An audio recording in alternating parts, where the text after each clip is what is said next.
नमस्कार, मैं दिलीप कुमार।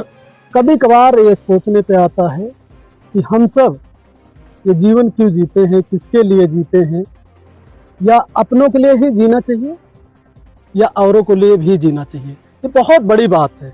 इस बड़ी बात के पीछे एक ऐसा नाम जुड़ा है, एक ऐसा काम जुड़ा है जो सामाजिक न्याय और समाज के लिए लड़ा जाता है। कभी कभी घर वाले ये सोचते हैं कि आखिर करता क्या है, क्यों बाहर भागता है, क्यों भूखा रहता है, क्यों रात में आता है।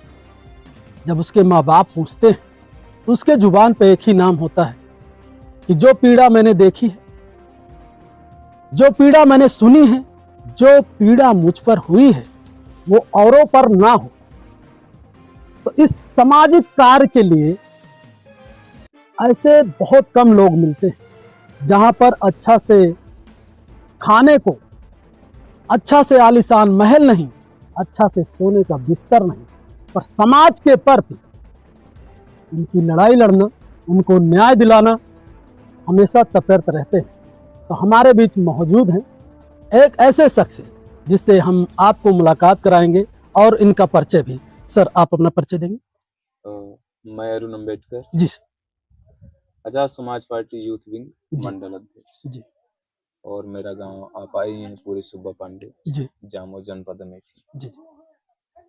सर, मैं आपका डिजिटल मीडिया चेक करता हूँ, बहुत सारी चीज़ें चेक करता हूँ। पोस्ट देखने के बाद तो मुझे ऐसा कभी कभी लगता है कहीं अरुण कुमार जी राजनीति साध रहे हैं या सामाजिक लड़ाई लड़ रहे हैं। ये मेरे समझ में नहीं आया। मैंने कहा जाकर मिलना पड़ेगा। ऐसा कौन व्यक्ति है या डिजिटल पे ही जमा है या हकीकत में लड़ाई लड़ते हैं? मेरे दिल में एक खुटका था, मैंने कहा मिला जाए। तो आज मैं सबसे बड़ी चीजें हैं, प्रशासन है, शासन है, वो लड़ाई लड़े। आपको लड़ने की क्या जरूरत है? आप अपना परिवार देखिए। सही सवाल किया।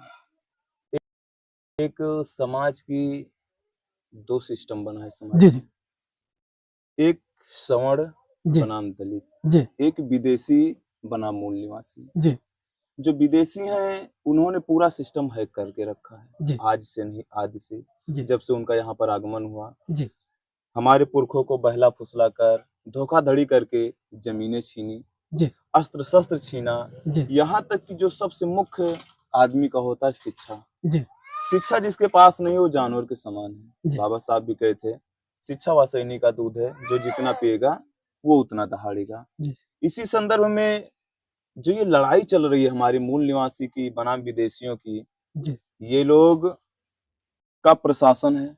आज देख रहे हैं सब लोग हिंदू हिंदू चिल्ला रहे हैं, जी जी दलितों को भी हिंदू कहा जा रहा है। जी ये कुछ लोग जैसे पक्ष विपक्ष में बैठे हैं, तो उनकी जो लड़ाई है वो राजनीतिक लड़ाई है, जी। लेकिन जो हम लोगों की लड़ाई है सामाजिक लड़ाई, ये सामाजिक लड़ाई है। सामाजिक आंदोलन हम लोग चला रहे हैं। जी आप कहीं भी चले जाइए, एक वर्ग एससी है तो दूसरा एसटी है। जी एससी की तो लड़ाई सारे लोग अच्छे से लड़ रहे हैं, लेकिन एक मेरा बहुजन समाज है एसटी।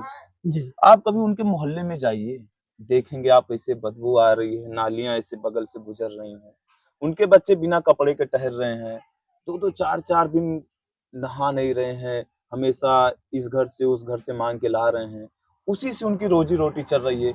उनकी जमीन भी निर्धारित नहीं है, उनको आज तक किसी प्रधान ने कॉलोनी तक नहीं दिया। जी सोचिए हमारा समाज किस दर्द में है। और ये दर्द हमने महसूस किया क्योंकि हम भी गरीबी में जिए। हम भी कभी बचपन में जो चिमनी कहते हैं हम लोगों के यहाँ चिराग, उसको जला के पढ़े। हमारा भी कभी छप्पर था, चूता था, रात में उठ के हमको पिताजी के साथ में छप्पर पे जाके उसको भालना पड़ता था, पैरा बिछाना पड़ता था, तब चूना बंद होता था, फिर से हम लोग सुकून से सोते थे। उसके बाद पापा दिहाड़ी मजदूरी के मिस्त्री हैं, वो काम करते करते चद्दर डलवाए, आज हम ऐसे जी रहे। तो हमने उस दर्द को देखा, महसूस किया। और सबसे बड़ा दर्द जो है वो है जातिवाद। जी आपका एक तमगा लगा दिया गया इस समाज ने, चमार। आप कहीं भी जाओगे, किसी के साथ में बैठोगे तो पहले पूछेगा आप किस बिरादरी से हो। तब आप इतना भी सोचेंगे, आप जब चमार कहेंगे ना, तब उसी वक्त आपकी मित्रता दोस्ती सारी की सारी धरी रह जाती। तो हमारी लड़ाई राजनीतिक लड़ाई नहीं है, हमारी लड़ाई समाज को व्यवस्था बदलने की लड़ाई है। और इस लड़ाई को हम जब तक जिंदा रहेंगे तब तक इस लड़ाई को सुचारू रूप से चालू करेंगे। एक होता है ना, कोई राजनीति करने आता है, राजनीति नहीं, परिवर्तन नीति करने आए हैं, कार्य नीति लेकर आए हैं। सर जैसे कि अभी आप बात कर रहे थे जाति, शायद आपके डिजिटल मीडिया पे बहुत ज्यादा मैं अगर जब देखता हूँ और लोगों के बीच में सुनता हूँ, ये जाति को लेकर आप बहुत ज्यादा प्रश्न चिन्हित रहते हैं। जाति कहने में ये आता है कि जाति एक व्यवस्था था, लोग उसी जाति के हिसाब से काम करते थे। किसी के जाति का नाम ले लेने से चिढ़ते क्यों? अच्छा आप ये बताइए, जिसे आप कह रहे हैं जात से चिढ़ते क्यों हैं? जी एक समय था, एक जी दौर था जिसे आप हिंदू कहते हैं, हिंदू जी व्यवस्था। जी आज हम लोगों को भी उसी में रखा गया है, जी समाज के दायरे में। लेकिन क्या आपको लगता है ये दलित समाज हिंदू है? अगर ये हिंदू होता तो क्या इंद्र मेघवाल को मारा जाता एक मटका छूने पर? क्या बाबा साहब को मारा जाता एक मटका छूने पर? क्या बुलेट चलाने पर हाथ काट लिया जाए? क्या महिलाओं को स्तन टैक्स इसी समाज ने दे के रखा? जी महिलाओं को सती प्रथा, देवदासी प्रथा में यहाँ तक कि बच्चियों का रेप होता था। मंदिर में उनको देवदासी के रूप में रखा जाता था और उनका शोषण करने के बाद जो बच्चे पैदा होते थे उनको हरिजन कहा जाता था। ये हरिके जने हैं। क्या हम ही लोग हरिके जने हैं? क्या आप हरिके जने नहीं हो? इसका मतलब आपने शोषण किया और पाप को छुपाने के लिए भगवान का नाम दे दिया। हरिजन का मतलब क्या? हरि मतलब भगवान के जन्म से जने हुए या बहुत से लोग। जी क्या केवल हम ही हरिजन हैं? आप भगवान के बनाए हुए नहीं हैं? आप भी बनाए हुए हैं, लेकिन आप अपने पाप को छुपाने के लिए जो उन बच्चियों से बच्चे आप पैदा कर रहे हैं शोषण करने के बाद, उसे आप नाम दे रहे हैं। तो हमें चिढ़ नहीं लगी? यानी कि बच्चियों का जो 11 साल 12 साल नापाक इरादे। इसी समाज ने सती प्रथा लागू किया, महिलाओं को जिंदा जला दिया। जी सोचिए आज बाबा साहब का संविधान ना होता तो आज हम कहाँ होते? जी हमारे गले में कभी मटकियां बंधी रहती थी, जी कमर में झाड़ू बंधा रहता था, जी तपती धूप में निकलने का अधिकार था हमें जी कि सूर्य की परछाई से जो परछाई दूर तक ना बने, नहीं जी तो दूर तक बनेगी परछाई, तब हम हमारी परछाई पर अगर वो चल जाएंगे, हमारी परछाई उनके ऊपर पड़ जाएगी तो अपवित्र हो जाएंगे। जी सोचिए हमारी परछाई से जो लोग दूर भागते थे, जी आज क्या है? आज ये स्थिति है कि आज वो लोग हमारे पैर छूने आते हैं। जी आप अगर मैं हमेशा अपने कैडर में, हमेशा अपने स्पीच में यही लोगों को बताता हूँ, जी तो एक दौर था जब आपके लोग परछाई से दूर भागते थे, लेकिन आज लोग आपके पैर छूने आते हैं। अगर आप सरिया से गोबर निकालते रहो तब आपके पैर छूते हैं। सर पहले से अब में कुछ तो बदलाव आया है। बहुत ज्यादा बदलाव है। जब से बाबा साहब का संविधान आया, जी हमको जन्नत मिल गई, जी हमें स्वर्ग मिल गया। जी हमें किसी ने और स्वर्ग नहीं दिया, सबने लालच दिया। जी केवल बाबा साहब के संविधान ने हमें स्वर्ग दिया। जी आज जिस महिलाओं को कभी कपड़ा पहनने का अधिकार नहीं था, सोचिए इस समाज ने ऐसी व्यवस्था बनाई कि उन महिलाओं के स्तन को इसे हाथ से पकड़ के नापते थे ओह, कि कितना बड़ा स्तन है उस हिसाब से टैक्स लगेगा, कितना वजन है उस हिसाब से टैक्स लगेगा। किस प्रदेश का सिस्टम था ये? महाराष्ट्र साइड महाराष्ट्र का था।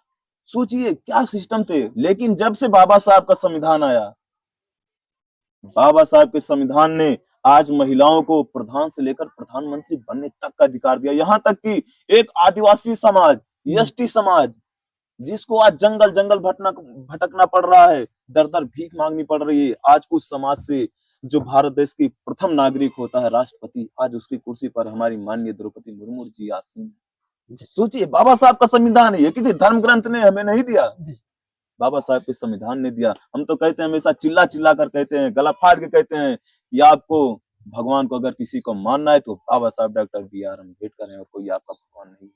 क्योंकि भगवान के नाम पर ही आपका शोषण किया गया है, भगवान के नाम पर ही धंधा चलाया गया है, भगवान के नाम पर ही जाति बनाई गई है और जाति से ही आपका शोषण किया गया है। अच्छा सर, आप भगवान को नहीं मानते? क्यों मानूं मैं भगवान? भगवान का अस्तित्व क्या है कोई मुझे बताए, प्रूव करके दे। भगवान ने मेरे जीवन में क्या भूमिका निभाई है? क्या मैं आपके बनाए हुए भगवान को मानूं या जिस भगवान ने मुझे बनाया मैं उस भगवान को मानूं?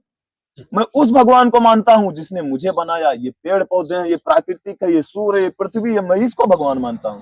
आपके बनाए हुए भगवान को नहीं मानता। आपने 33 करोड़ देवी देवता बना दिए, मैं किसको किसको मानूं? कौन भला करेगा? एक भगवान मुझे बता दीजिए कि कोई एक भगवान हो, मैं उसी को मानूं और मेरा कल्याण हो जाए। आज तक हमारे पुरखे आज से आदि तक भगवान को पूछते आए, क्या वो अछूत से पवित्र हुए? एक कुत्ता पेशाब करके मंदिर में चला आता है, उसे नहीं मारा जाता है। यही काकोरी लखनऊ में एक बुजुर्ग पासी समाज के हमारे यस्सी समाज से ही हैं, उन्होंने वहां पर बीमार थे, पेशाब कर दिए, उनको उसी पेशाब को चटवाया गया। ये क्या घटनाएं हैं? जी ये जातवाद नहीं तो क्या है? हमें जाति से ही शोषित किया जाता है। सर, इसी